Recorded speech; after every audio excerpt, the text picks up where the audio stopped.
YSR Congress party ఇవ్వడం జరిగింది. ఈరోజు అనకాపల్లి జిల్లా కేంద్రంలో కూడా జిల్లా కలెక్టర్ గారిని పార్టీ పెద్దలందరూ కూడా కలిసి వారికి రిప్రజెంట్ చేసి వాస్తవంగా రాష్ట్రంలో రైతులు పడుతున్నటువంటి ఇబ్బందులు నేటికి కూటమి ప్రభుత్వం వచ్చి 15 మాసాలు పూర్తవుతున్నటువంటి సందర్భంలో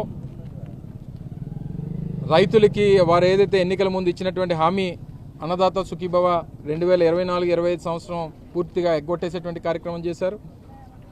2025-26 గాను కొంతమందికి మొన్న ఒక 5,000 రూపాయలు వేసినట్టుగా చూసాం. పిఎం కిసాన్ కింద ఒక 2,000 రూపాయలు కొంతమందికి అది కూడా 50 లక్షల మంది రైతులు ఉంటే గతంలో మేము రైతు భరోసా కార్యక్రమాన్ని 50 లక్షల మందికి ఇస్తే ఇది 43 లక్షల మందికి అని చెప్పి లెక్కలు చూపించారు.